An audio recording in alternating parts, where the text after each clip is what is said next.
लड़की अपने माँ से कहती है कि माँ, मैं भी शहर पढ़ना चाहती हूँ। मेरी सारी दोस्त शहर में पढ़ती हैं और वो मुझसे काफ़ी तेज हैं। अब इधर बेटी के जिद के आगे माँ हार जाती है और फिर पैसे इकट्ठा कर अपनी बेटी को शहर पढ़ने के लिए भेजती है। और जैसे ही बेटी शहर पढ़ने के लिए जाती है, वो एक ऐसी गलती कर देती है कि फिर उसकी पूरी ज़िंदगी तबाह हो जाती है। उसके साथ कुछ ऐसा होता है कि जिसके बारे में उसने कभी सपने में भी नहीं सोचा था। तो साथियों, नमस्कार, प्रणाम। मैं आपका अपना विशु राय हाजिर हूँ एक 17 वर्षीय लड़की की काफ़ी दर्दनाक कहानी को लेकर। साथियों, कहते हैं अक्सर कर प्यार में जब धोखा मिलता है तो इंसान संभलने की कोशिश करता है, लेकिन धोखे से भी बढ़कर कुछ और हो जाए तो फिर वह इंसान अपनी ज़िंदगी को किस तरह से आगे बढ़ाता है, आइए इस कहानी में जानते हैं। साथियों, मैं बात कर रहा हूँ उत्तर प्रदेश के मिर्ज़ापुर की। मिर्ज़ापुर के एक क्षेत्र की रहने वाली एक लड़की रजनी। रजनी अपनी जब 12वीं की पढ़ाई कंप्लीट कर लेती है तो वो अपने माँ से जिद करती है। कहती है, माँ, मुझे भी शहर में जाकर तैयारी करनी है। मेरी सारी सहेलियाँ शहर में हैं और मैं यहाँ गांव में अच्छी तैयारी नहीं कर पा रही हूँ। यहाँ कोई भी फैसिलिटी नहीं है। माँ सोचती है कि बेटी सही कह रही है। उसकी सारी सहेलियाँ शहर में पढ़ाई करती हैं, तैयारी करती हैं। अगर उनकी भी बेटी शहर चली जाएगी तो काफ़ी तेज़ तर्रार बनेगी और हो सकता है कि आगे चलकर वह जिस चीज़ की तैयारी कर रही है उसमें वो कामयाब हो जाए। अब माँ पैसे इकट्ठा करती है और फिर अपने बेटी को शहर भेज देती है पढ़ने के लिए। अब उसकी बेटी इलाहाबाद में तैयारी करने के लिए जाती है। इलाहाबाद जाकर तैयारी कर रही थी, लेकिन इसी बीच लड़की अपनी सहेलियों के साथ रहते रहते आधुनिक बनने लगती है, मॉडर्न बनने लगती है। अब वो अच्छे अच्छे छोटे छोटे कपड़े पहनने लगती है और फिर हाथ में फ़ोन। और जब हाथ में फ़ोन आ जाता है तो लड़की अब आए दिन सोशल मीडिया पर एक्टिव हो जाती है। अब सोशल मीडिया पर जब रजनी एक्टिव हो जाती है तो एक दिन रजनी सोशल मीडिया पर देखती है कि एक लड़के की फ्रेंड रिक्वेस्ट पड़ी हुई है। जब उस फ्रेंड रिक्वेस्ट को ओपन करती है तो देखती है कि जिस लड़के की फ्रेंड रिक्वेस्ट आई हुई है वो अभी उत्तर प्रदेश का ही रहने वाला है और मिर्ज़ापुर का ही रहने वाला है। बेहद हैंडसम लड़का। अब साथियों, जब बेहद हैंडसम लड़के को लड़की देखती है, उसी के हम उम्र का लड़का जब उसे देखती है तो बड़ी उसे आहत होती है। कुछ दिन चैट करती है और फिर चैट बंद कर देती है। इधर से सामने वाला जो लड़का था उसका नाम राजेश रहता है। राजेश भी मिर्ज़ापुर का ही उसी के गांव के कुछ दूरी पर स्थित एक क्षेत्र का रहने वाला होता है और वो अपने ही क्षेत्र की लड़की को, अपने ही कास्ट से रिलेटेड लड़की को फ्रेंड रिक्वेस्ट भेजता है। झांसी में रहकर वह अपनी नौकरी करता था एक प्राइवेट कंपनी में और साथ में उसके पिताजी भी रहते थे। वो भी वहाँ नौकरी करते थे। बाकी लोग गांव पे रहते थे। एक कमरा किराए पर लेकर राजेश अपने पिता के साथ रहता था। इधर जब लड़की पर फ्रेंड रिक्वेस्ट आती है, लड़की बेहद खुश होती है और धीरे धीरे वह देखती है कि उसकी सहेलियां अपने बॉयफ्रेंड से बातें करती हैं। किसी ना किसी के साथ वो बिजी रहती हैं। सबका एक एक बॉयफ्रेंड है। अब यह देखकर रजनी भी अपना कदम आगे निकालती है और वह फिर राजेश से दोस्ती कर बैठती है। राजेश से धीरे धीरे चैट शुरू करती है और फिर बात आगे बढ़ती है। इधर राजेश उसे बताता है वो अभी उसी के क्षेत्र का रहने वाला है और झांसी में एक प्राइवेट कंपनी में काम करता है। इधर साथियों, बात आगे बढ़ती है। मीडिया के जरिए दोनों की दोस्ती गहरी होती जाती है। दोनों आए दिन एक दूसरे के साथ चैट करते थे, बातें करते थे। धीरे धीरे बात करते करते एक दिन रजनी राजेश को प्रपोज कर देती है। राजेश को प्रपोज कर देती है तो राजेश के दिल में भी रजनी के लिए काफ़ी प्यार था। राजेश भी उसे उसके प्रपोजल को एक्सेप्ट करता है और फिर दोनों फ़ोन नंबर का आदान प्रदान करते हैं। अब एक दूसरे से बातचीत करने लगते हैं और बातचीत करते करते दोनों एक दूसरे को दिल दे बैठते हैं। अब दोनों की चाह साथियों इस कदर आगे बढ़ती है कि उधर राजेश भी मिलने के लिए लड़की से बेकरार था। रजनी भी मिलने के लिए राजेश से बेहद बेकरार थी। समय बीतने बीतने लगता है। अब उसके बाद राजेश लड़की से बात कर रहा था तो लड़की राजेश से कहती है कि मैं तुमसे मिलना चाहती हूँ, तुम्हें देखना चाहती हूँ। अब इधर जो दूरियां थी उसे राजेश खत्म करना चाहता था। राजेश मिलने के लिए अपने पिता से बहाना करता है कि कंपनी में कुछ काम है, उस काम को लेकर वह दिल्ली जा रहा है, कुछ दिन बाद लौटेगा और वहाँ से वह इलाहाबाद आता है और फिर रंजीत से मिलता है एक कमरे पर। रजनी से कमरे पर मिलता है और फिर बातों ही बातों में दोनों की बेकरारी इस कदर आगे बढ़ती है कि राजेश रजनी के साथ शारीरिक संबंध बनाने लगता है। इधर रजनी भी उसे रोकने की बिल्कुल कोशिश भी नहीं करती। अब दोनों का प्यार और गहरा होता गया। दोनों एक दूसरे के साथ आए दिन बातें करते गए। इधर राजेश झांसी में रहकर नौकरी करता। हर बार वो मिलने के लिए आ नहीं पाता था। रजनी परेशान हो जाती है और कहती है कि देखो, मैं फिर से तुमसे मिलना चाहती हूँ, तुम छुट्टी लेकर मेरे पास आ जाओ या फिर बोलो तो मैं ही बस पकड़ कर आ जाती हूँ। इधर राजेश कहता है कि एक काम करो, मेरे पिताजी सुबह जॉब पर जाते हैं और रात को घर आते हैं। एक काम करो कि तुम रात में बस पकड़ो और सुबह तक यहाँ आ जाओ। उसके बाद मेरे कमरे पर हम दोनों बातचीत करेंगे और यहीं पर खाना वगैरह खाएंगे। अब इधर रजनी इलाहाबाद से बस पकड़ती है और फिर झांसी निकल जाती है। झांसी निकलती है तो झांसी जाने के बाद दोनों प्रेमी प्रेमिका मिलते हैं, रजनी और राजेश, और फिर राजेश लेकर उसे अपने कमरे पर जाता है। साथियों, कमरे पर जाता है, बातचीत करता है और फिर से उसके साथ अतरंग खेल खेलता है। दोनों बेहद खुश थे, सब कुछ अच्छा चल रहा था। इसी बीच उसके पिता के आने का टाइम हो जाता है, लेकिन रजनी नहीं जाना चाहती थी।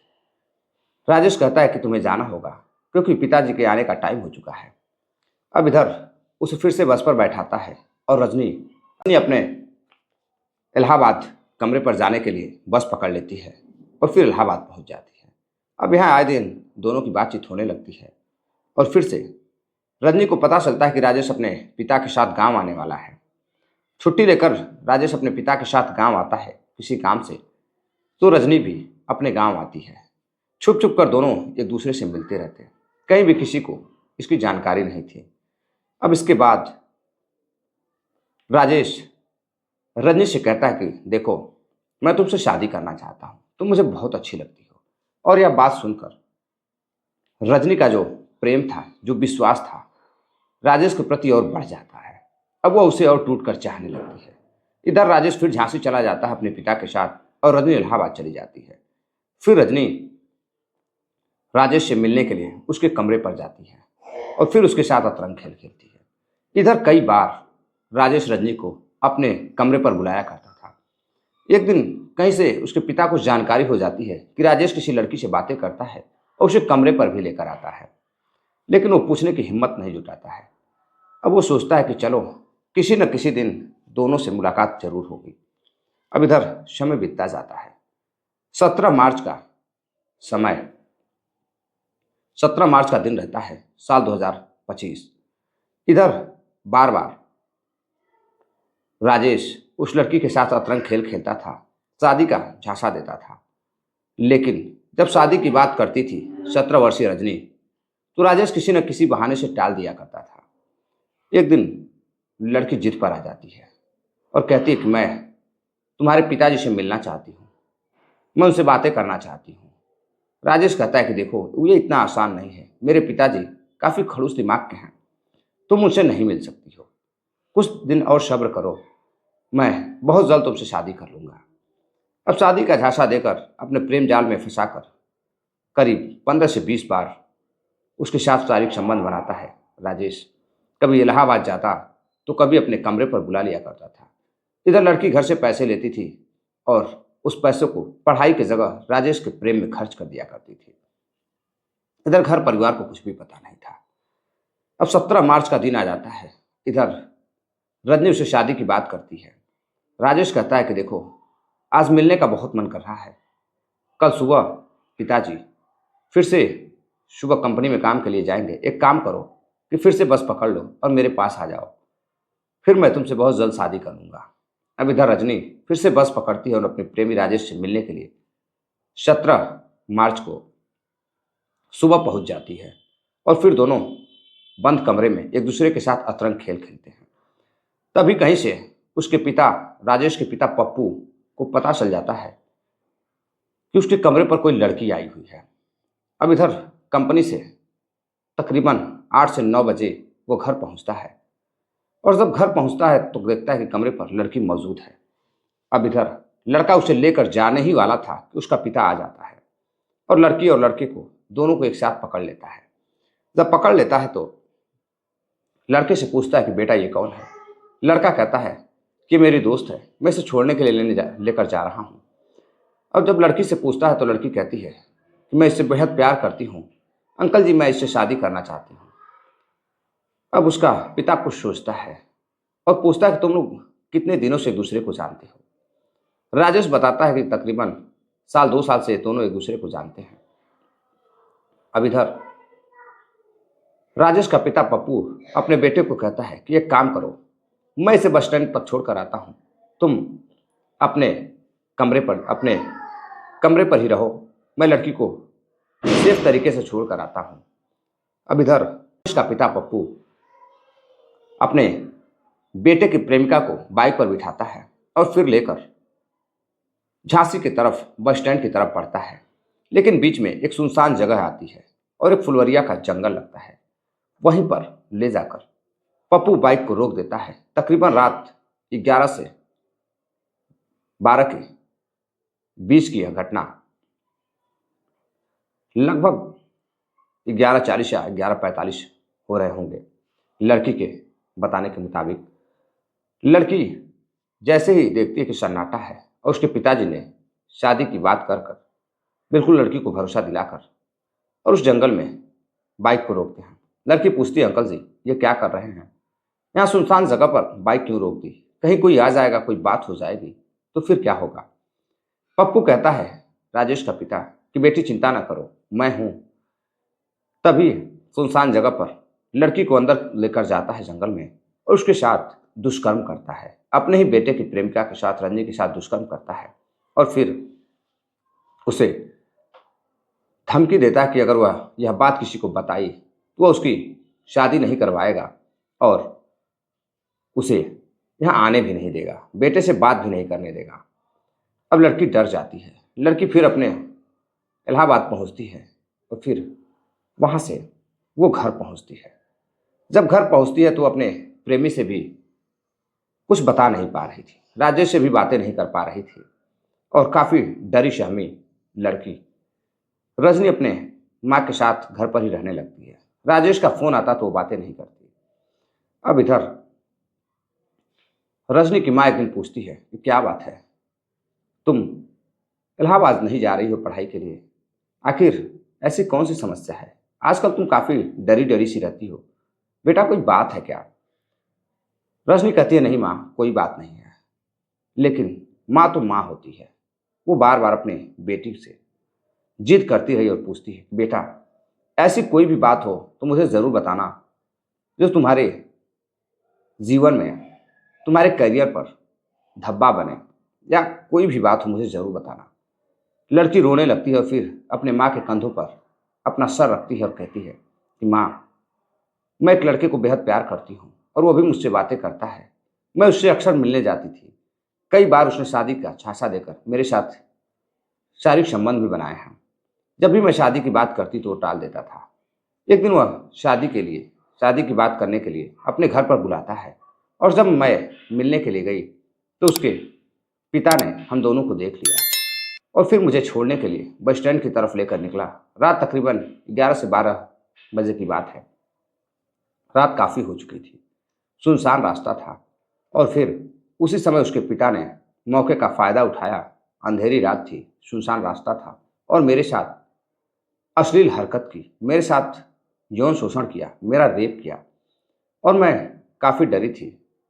उस व्यक्ति ने कहा कि मुझसे मैं किसी को यह बात ना बताऊं वरना वो मुझे बदनाम कर देगा। वो मुझे ब्लैकमेल भी करता है और बार बार परेशान भी करता है।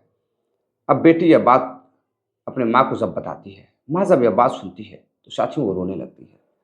बेटी से कहती है कि कोई बात नहीं, डरने की कोई बात नहीं है, तुमने जो किया वो किया, आओ अब पुलिस स्टेशन चलते हैं।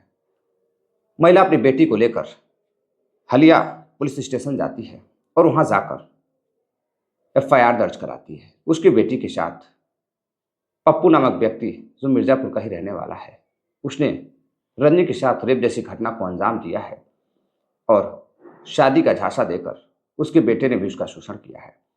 लड़की पूरी अपनी बात पुलिस के सामने रखती है और फिर पुलिस जांच पड़ताल करती है। लड़की को उसके माँ के साथ मेडिकल कराकर घर भेजती है और फिर जब पुलिस पकड़ने के लिए आरोपियों को जाती है तो उसका बेटा भी फरार रहता है और पिता भी फरार रहता है। पुलिस जगह जगह छापेमारी करती है, लेकिन साथियों दोनों पकड़े नहीं जाते हैं। आज नहीं तो कल पकड़े जरूर जाएंगे, क्योंकि जब एक समझदार व्यक्ति, पढ़ा लिखा व्यक्ति जब कोई गलत काम करता है तो कभी ना कभी वो पकड़ा जरूर जाता है, चाहे वो कितना भी समझदार क्यों न बने। और समाज में पढ़े लिखे व्यक्ति अगर ऐसी घटना को अंजाम दे तो कहीं ना कहीं समाज के लिए और लोगों के लिए ये बड़ी ही शर्मनाक बात है। तो साथियों पुलिस फिलहाल तलाश कर रही है दोनों आरोपियों की, पिता और पुत्र की। लेकिन जब यह घटना न्यूज़पेपर के माध्यम से लोगों तक पहुंचती है तो लोग बड़े हैरान थे। लोगों को यकीन नहीं हो रहा था कि आजकल हमारे समाज में बेटा तो बेटा शादी का झांसा देकर कुछ भी करता रहा और लड़कियां बहकावे में लड़कों की आकर के अपने जिस्म को पूरी तरह से, अपनी इज्जत को लड़कों को सौंप देती हैं और फिर कहीं ना कहीं वो ऐसी दरिंदगी का शिकार होती हैं, ऐसे दलदल में फंस जाती हैं कि उसने कभी सपने में भी नहीं सोचा होगा रजनी ने कि उसके साथ भी ऐसा होगा। और अक्सर कर लड़कियां इश्क प्रेम में बहकर ऐसी गलतियों को अंजाम देती हैं, जिसके बाद उनके साथ जो कुछ होता है उसे वह सदमे में चली जाती है।